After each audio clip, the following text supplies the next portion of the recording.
tahun ke-50 itu bukan sekedar merayakan ritual agama saja, melainkan mereka benar-benar diperintahkan Tuhan untuk membebaskan alam semesta dan membebaskan manusia itu. Tanah dibebaskan dengan cara tidak dikelola, sesama dibebaskan.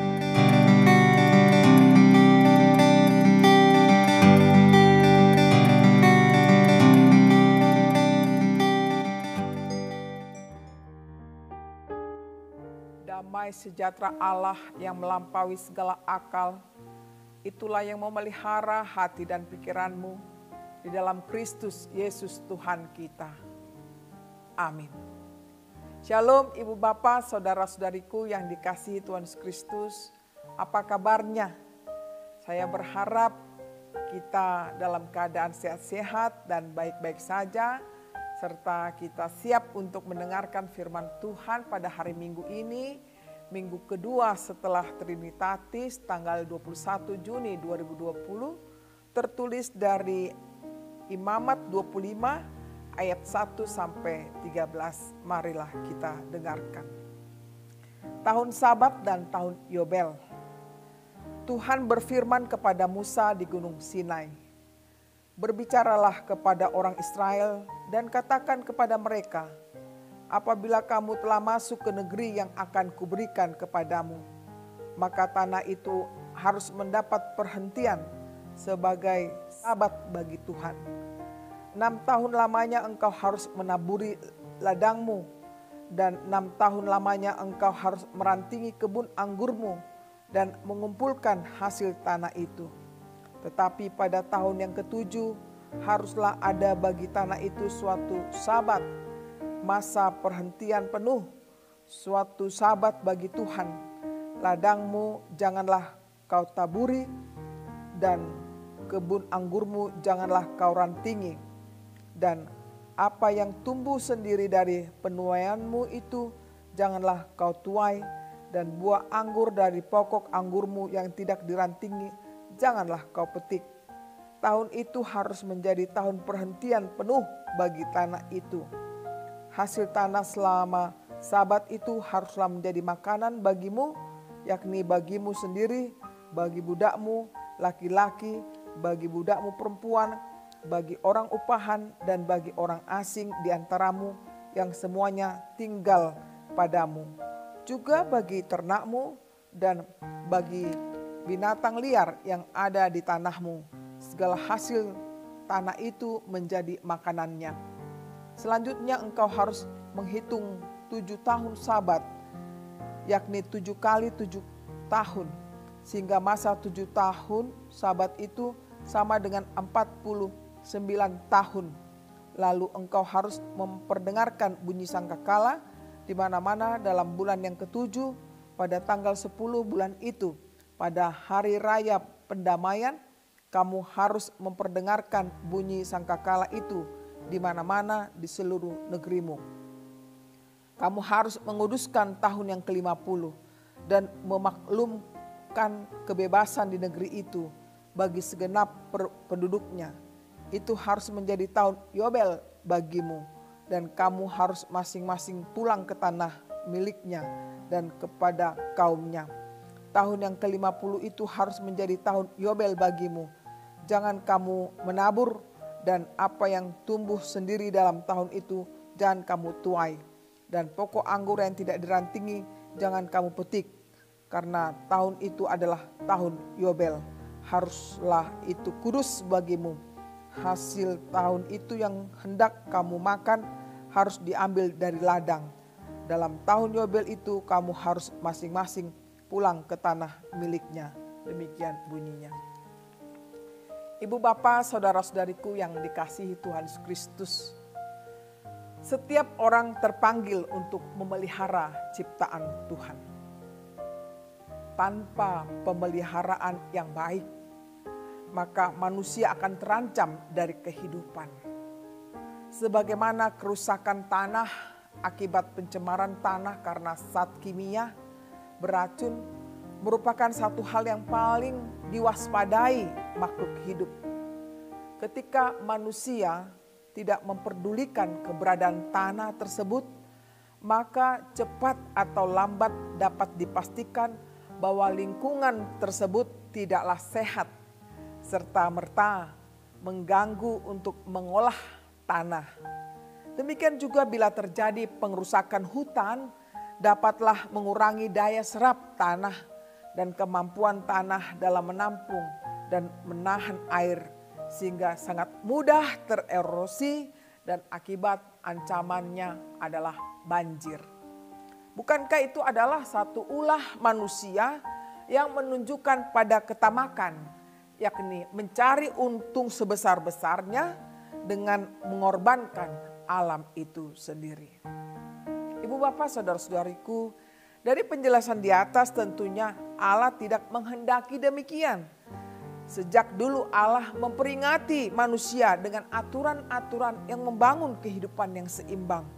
Hal itu dapat dilihat dari nats minggu ini dari Imamat 25 ayat 1 sampai 13, di mana Allah telah merancang kehidupan dan supaya kondisi kehidupan itu berkesinambungan dari generasi ke generasi. Sejak dunia dan isinya diciptakan Tuhan, Tuhan tetap memberikan petunjuk-petunjuknya kepada umatnya. Secara khusus dalam kitab ini menekankan kepada umatnya yang akan memasuki negeri yang ditunjukkannya. Tuhan Allah menyampaikan firman-Nya kepada Musa ketika di Gunung Sinai agar umatnya memelihara ciptaan Tuhan dengan keseimbangan. Oleh karena itu Allah menekankan tahun Sabat dan tahun Yobel penting diberlakukan oleh manusia yang dikasihi Tuhan untuk beristirahat. Untuk itu, supaya tidak tamak manusia itu, marilah kita perhatikan beberapa hal penting untuk direnungkan pesan-pesan dari nats khotbah pada minggu ini. Yang pertama, makna tahun Sabat. Tahun Sabat diterapkan bertujuan bagaimana hidup seluruh ciptaan akan terjadi keseimbangan. Tuhan menetapkan aturan bahwa setelah tahun ke-6 maka tahun Sabat diberlakukan.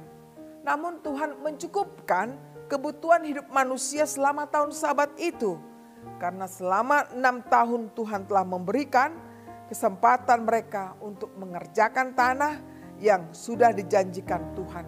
Dan Tuhan memberkati apa yang telah dikerjakan mereka. Selama 6 tahun mereka sudah bekerja keras untuk mendapatkan hasil panen yang sungguh mencukupi kebutuhan mereka pada tahun Sabat tersebut. Sedangkan hasil pada tahun ke-7 bukanlah menjadi milik manusia yang menanam itu, melainkan untuk orang yang membutuhkannya dan bagi hewan ternak. Tuhan tidak mengizinkan manusia yang mengelola itu mengambil hasilnya karena sudah ada porsi atau bagian yang diberikan kepada manusia, yakni hasil panen selama 6 tahun. Tahun Sabat itu sebagai tahun perhentian mereka untuk mereka beristirahat bangsa Israel, dan tanah itu pun membutuhkan peristirahatan selama 1 tahun lamanya. Saudaraku, sungguh Tuhan mengatur kehidupan ini begitu sangat baik, bukan hanya kepada manusia, melainkan juga pada tanah itu sendiri. Itu pertanda bahwa Tuhan Allah pemilik seluruh yang diciptakan, termasuk manusia itu sendiri. Manusia harus taat pada peraturan yang ditetapkan oleh Tuhan Allah. Disinilah masa-masa pengujian iman seseorang kepada Tuhan. Apakah dia bergantung sepenuhnya kepada Tuhan atas pemeliharaan Tuhan, dan apakah mereka mampu menikmati kecukupan yang disediakan oleh seluruh seisi rumah dan para pekerja yang membantu mengelola tanah, bahkan seluruh ternak dan juga binatang liar sekalipun yang ada di tanah tersebut haruslah menjadi tanggung jawab dari manusia itu sendiri. Bila manusia menang dalam ujian iman tersebut, berarti tidak ada lagi kekhawatiran dalam hidupnya. Dan ini juga suatu momen untuk berserah total pada pemeliharaan Tuhan itu sendiri. Ternyata saudaraku, bukan hanya tahun Sabat, melainkan hari Sabat juga ditetapkan Tuhan pada hukum Taurat yang keempat. Kita bisa lihat di Keluaran 20 ayat 10 dikatakan, tetapi hari ketujuh adalah hari Sabat Tuhan Allahmu, maka jangan melakukan sesuatu pekerjaan engkau atau anakmu laki-laki, dan seterusnya. Itu berarti betapa Tuhan menginginkan agar seluruh manusia mematuhi hari atau tahun Sabat tersebut sebagai hari atau tahun Sabat, tahun peristirahatan manusia untuk berhenti sejenak dari setiap pekerjaan untuk bersekutu dengan mengingat perbuatan Tuhan dalam hidupnya dan mensyukuri berkat-berkat yang Tuhan berikan selama hidupnya. Kedua, makna tahun Yobel. Tak jauh perbedaan makna tahun Yobel dengan tahun Sabat. Penekanannya adalah mengkuduskan tahun yang sudah ditetapkan oleh Tuhan. Apakah tahun Sabat dan tahun Yobel? Hanya saja prakteknya saudaraku bahwa tahun Sabat jatuh pada tahun ke-7. Sedangkan tahun Yobel jatuh pada tahun ke-50. Tahun Yobel dirayakan bersama dengan hari raya perdamaian dengan memperdengarkan bunyi sangkakala di seluruh negeri. Kita bisa lihat ayat 9. Ada 3 ciri khas menandai tahun Yobel, yakni semua budak Israel harus dibebaskan dari perbudakan. Semua harta warisan yang dijual harus dikembalikan kepada keluarga semula. Kemudian keadilan Allah itu nyata bahwa tanah itu tidak boleh digarap. Dengan menetapkan tahun Yobel ini ialah menjamin keadilan dan menjaga agar golongan kaya tidak mengumpulkan kekayaan dan tanah dengan mengorbankan golongan miskin atau lemah. Ketiga kriteria tahun Yobel atau tahun pembebasan ini sangatlah menunjukkan betapa orang Israel pada saat itu memperingati tahun ke-50. Itu bukan sekedar merayakan ritual agama saja, melainkan mereka benar-benar diperintahkan Tuhan untuk membebaskan alam semesta dan membebaskan manusia itu.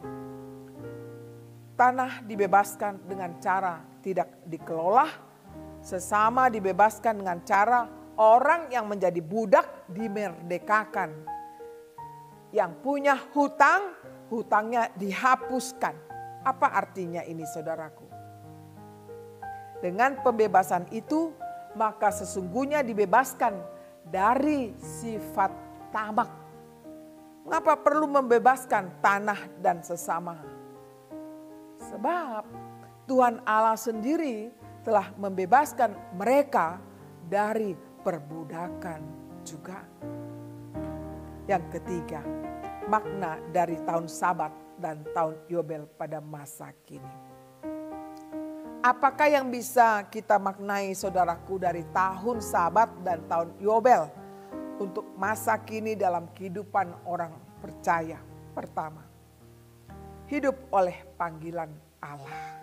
Artinya manusia menjawab panggilan Allah itu dengan sukacita tanpa menjadi beban untuk melakukan misi Allah itu, yakni memelihara ciptaannya. Kedua, hidup dalam pembebasan atau memerdekakan.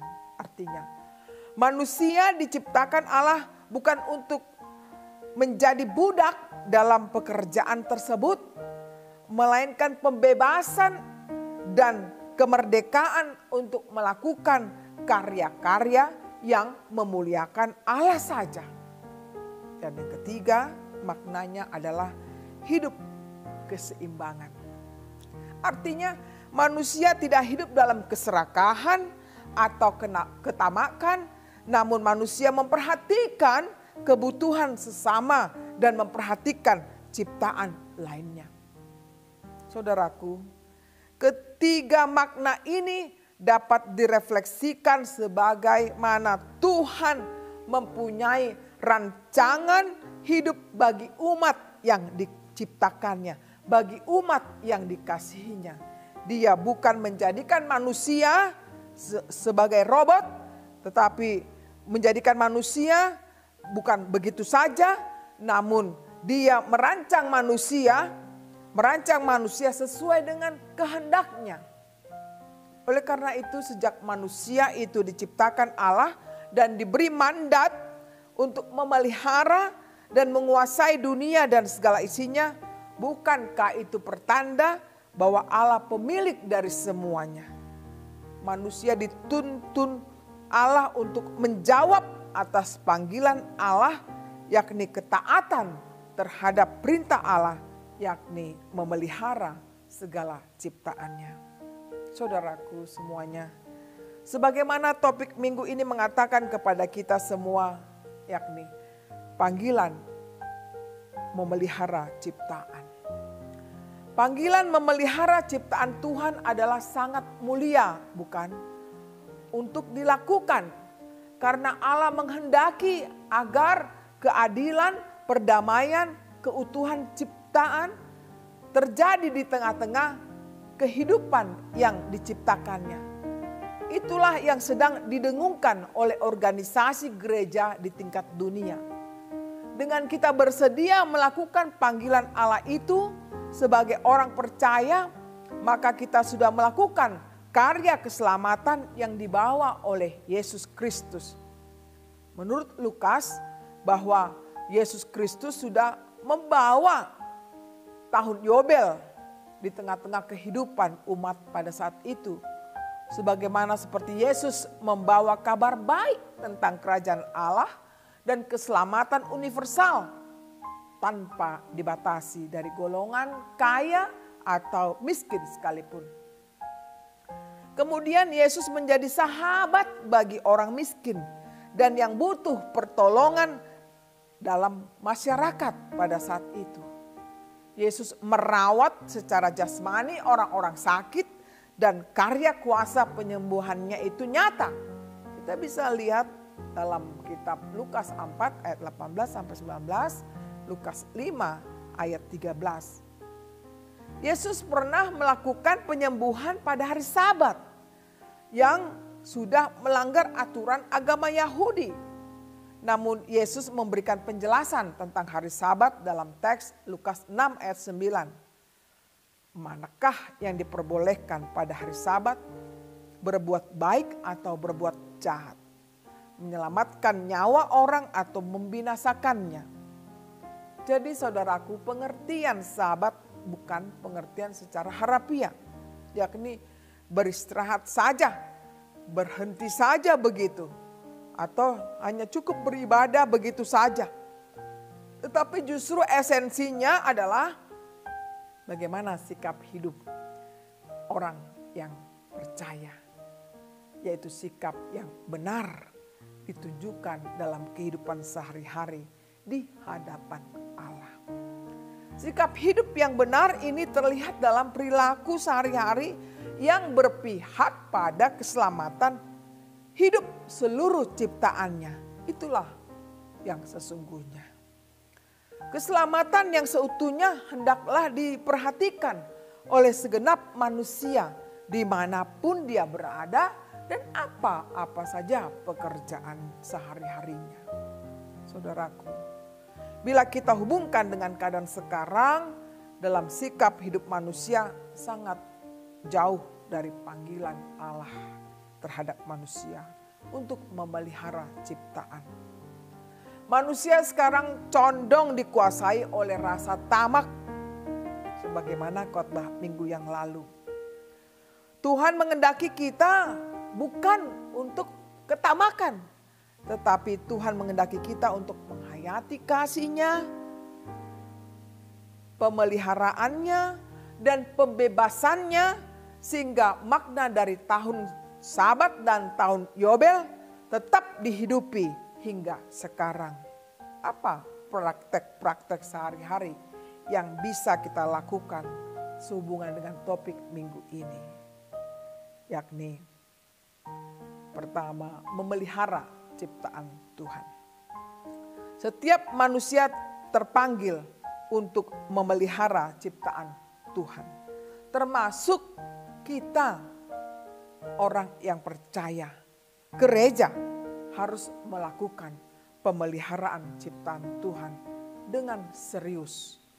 Dengan terpeliharanya ciptaan Tuhan itu dan dilestarikan, maka kita sudah memuliakan Tuhan.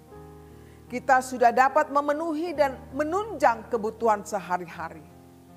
Namun apa yang terjadi di Indonesia, saudaraku? Di mana kita hidup, di mana kita tinggal sebagai warga negara. Bahwa Indonesia dikatakan negara kepulauan terbesar dengan jumlah 17.504 pulau yang mengisi wilayah Indonesia. Selain itu, Indonesia merupakan negara dengan hujan tropis terbesar ketiga dan merupakan negara dengan biodiversitas terbesar kedua setelah Brasil. Namun dari survei Litbang 2018 menuliskan bahwa banyak masalah yang dijumpai yang terjadi terhadap kerusakan lingkungan. Yakni produksi sampah, banjir yang masih terjadi di beberapa daerah di Indonesia, sungai tercemar. Dengan mengetahui realita ini, apa yang hendak kita perbuat, saudaraku? Dari setiap anak-anak Tuhan, yakni tidak membuang sampah sembarangan. Memakai air secukupnya, memakai listrik secukupnya, tidak menebang pohon sesuka hati atau kita sebut secara ilegal. Kemudian mempergunakan tanah itu sungguh-sungguh untuk dikelola, bukan untuk dieksploitasi, melainkan untuk kesejahteraan bersama. Manusia sangat membutuhkan dan tergantung dari tanah, saudaraku. Jika tanah menghasilkan, maka kita akan hidup. Sebaliknya, jika tanah itu gersang sehingga tidak menghasilkan, maka manusia akan kelaparan. Bahkan bisa mati karena kelaparan itu. Yang kedua, kita diharapkan untuk betul-betul menjaga keseimbangan kehidupan ini. Allah menciptakan bukan hanya manusia, namun menciptakan yang lainnya dan yang berguna bagi manusia itu sendiri. Seluruh yang diciptakan Allah sangat tergantung satu sama yang lain. Oleh karena itu dibutuhkan keseimbangan. Bagaimana melakukannya, saudaraku? Manusia terus terang harus menyadari untuk pentingnya beristirahat karena manusia itu bukan robot. Manusia punya keterbatasan dalam hal tenaga, pemikiran untuk mengerjakan tanah secara kontinu atau terus-menerus. Demikian juga terhadap tanah itu sendiri. Bahwa tanah punya juga keterbatasan. Waktu tertentu dia harus berhenti supaya dapat berfungsi kembali. Tidak semua manusia bekerja sebagai petani, saudaraku. Tapi ada bermacam-macam profesi yang diemban oleh manusia. Apakah dia sebagai tukang sapu? Apakah dia sebagai mengendarai mobil atau supir? Apakah dia sebagai botot, mengambil barang-barang yang tidak berguna? Apakah dia sebagai guru, polisi, pelayan Tuhan, dan lain sebagainya? Bahkan mereka yang bekerja di sektor pimpinan, baik di kantor maupun di kantor swasta maupun di negeri. Bagaimana manusia yang bekerja mempunyai keseimbangan itu?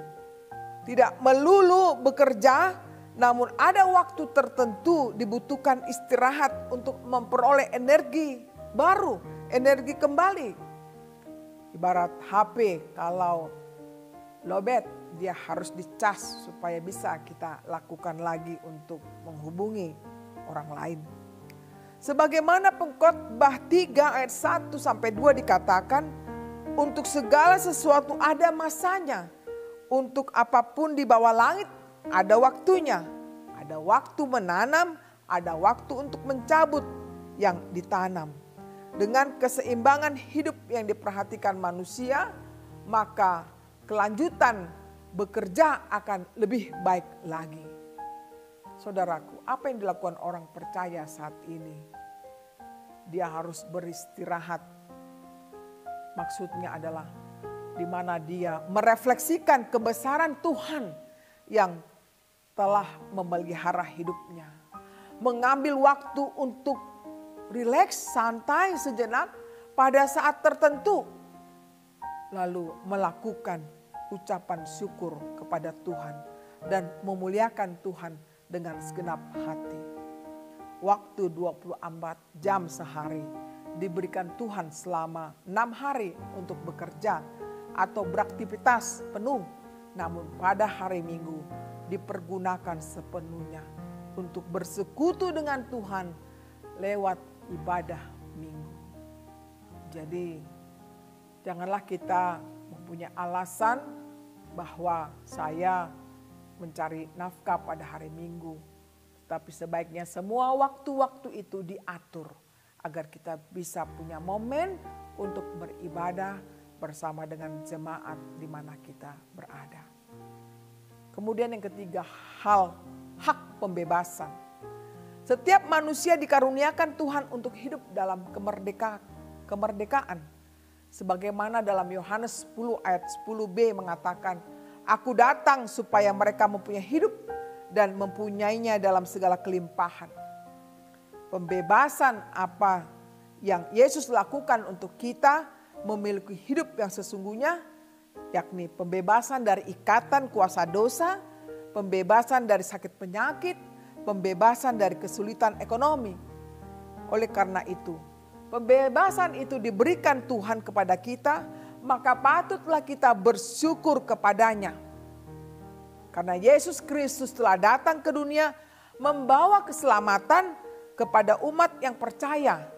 Demikian pembebasan itu juga sudah dianugerahkan kepada orang percaya. Saudaraku, sebagaimana kita imani, maka kita terpanggil untuk mewartakan keselamatan dan pembebasan dari Tuhan itu kepada orang yang belum percaya. Dengan kita melakukan hal tersebut, maka semakin banyak orang yang percaya kepada Yesus Kristus adalah Tuhan dan Juru Selamat. Artinya, semakin banyak orang terselamatkan dan terbebas melakukan hak-hak untuk bicara soal kemanusiaan. Melalui khotbah ini dapat menolong kita semua untuk menyadari dan melakukan panggilan hidup kita memelihara ciptaannya dengan sepenuh hati. Di masa pandemi COVID-19 ini, saat kita untuk merenungkan betapa besar kasih Tuhan yang telah melindungi kita, menyelamatkan kita dari mara bahaya, tapi Tuhan berpesan kepada kita bahwa kita hendaknya terpanggil memelihara ciptaan Tuhan itu. Karena kehidupan kita adalah dari ciptaan Tuhan, di mana Tuhan telah sediakan dan semua Tuhan yang mengatur untuk kehidupan manusia dan alam semesta. Kiranya kita tunduk kepada panggilan Allah tersebut. Tuhan memberkati kita semuanya. Amin. Marilah kita berdoa. Terima kasih Tuhan buat firman-Mu yang mengingatkan kami semua untuk hidup di dalam panggilan memelihara ciptaan-Mu. Tuhan, banyak di antara kami yang kurang peduli dengan ciptaan yang lainnya. kami penuh dengan serakah, ketamakan, mementingkan diri sendiri, sehingga kehidupan lingkungan kami tidak sehat. Oleh karena itu, dengan firman Tuhan pada minggu ini mengajar kami untuk kami sadar bahwa itu adalah tanggung jawab kami semua memelihara ciptaan-Mu agar terjadi keberlangsungan hidup seterusnya.